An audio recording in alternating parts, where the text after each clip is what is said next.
Wow, guys, this is terrible. This is so horrible. This is the story of a 17-year-old boy who was called by his friend to hang out, not knowing that before he was called, that friend had already planned on how to get him kidnapped and collect money from his family.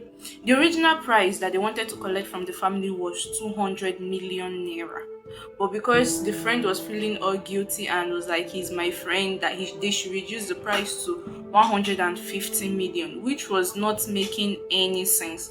So after they called his friend, the friend came, and then they were playing all loud music and all of that. And before you know it, they tied the friend to the ground, they tied the boy to the ground, and then they got all the videos, the pictures they needed for the blackmail, to ask the family for the money. But then the friend realized that this his friend already knows him, knows his family members, knows his aunt. So, and he was like, if he lets the friend go, they will be able to trace it back to them. So they decided to unalive this guy. Like, they decided to kill him. So they took the guy inside the room and then they choked him to death. So from this story, this is how they ended the destiny of a young man, a destiny that is just about to bloom. This is how they ended it. They cut him off from the surface of this earth. So what we should learn from this story is be mindful of the friends we keep.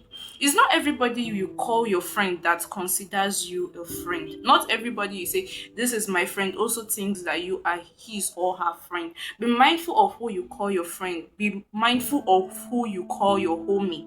Because we don't know what's going on in the mind of youth of nowadays. Everybody is always wanting to chase the bag. Everybody wants to chase the bag. Everybody is looking for money. They don't want to care how the money comes by. All they want is the money. And it's making the youth of nowadays to do the unimaginable. Okay, imagine someone you've known, like someone you've known right from time back, but still you decided to unalive him because of money.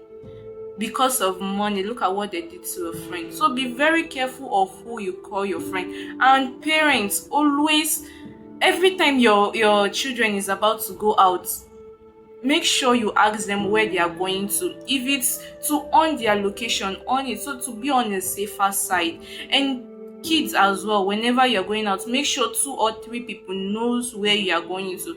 Don't just leave the house because you feel you're already a teenager, you're still going to be an adult. You just leave the house without telling anybody where you're going to. Okay, look at the case of this guy. They unalived him, and these people were meant to get away with it. The only reason they got caught was because in the process of them trying to dispose the body, they got caught. Okay, just imagine that they successfully disposed that body. Nobody would have heard about this.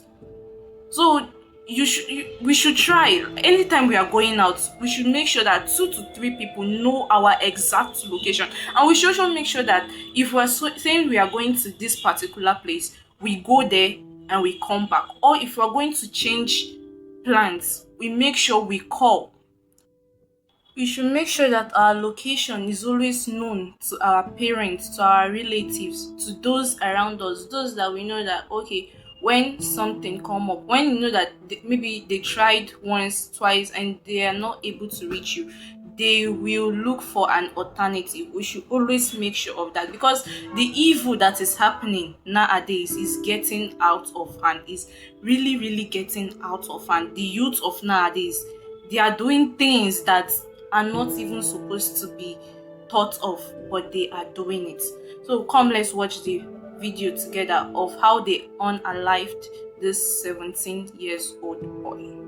The victim, which is my associate's old-time school friend, we sent him transport to come. We actually wanted to kidnap him, have him kidnapped and demand ransom from his parents. He said the family is from, the guy is from a very rich family that they can bring up to 200 million naira, which I said, okay, if you think 200 million is sure, which I said, 200 million is a bit much, but how about if you are very sure of 200 million, how about we cut it down to 150?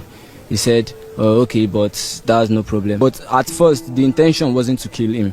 When the victim came to the house, my associate, being his old-time friend, welcomed him, and they talked about how they used to be together in army cantonment together. So myself and my associate agreed that I should go inside, and our music was playing. We were playing music, loud music that day. So myself and my associate agreed that I go inside and bring out our weapons, which mine was a cutlass and his was a stick that had nails on it.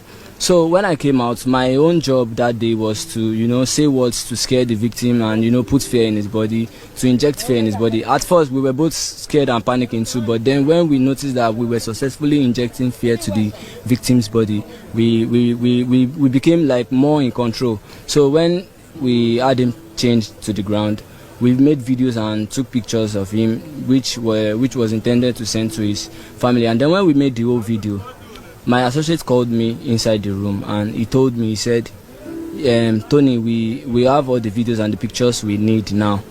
But as I mentioned, this guy is a friend of mine from long years back, and he knows me, he knows my auntie, he knows everything about me, he knows my family, which if we let him go, he will definitely bring his people to and that will leave a trace to him, and if they have a trace to him, will also implicate myself, Anthony.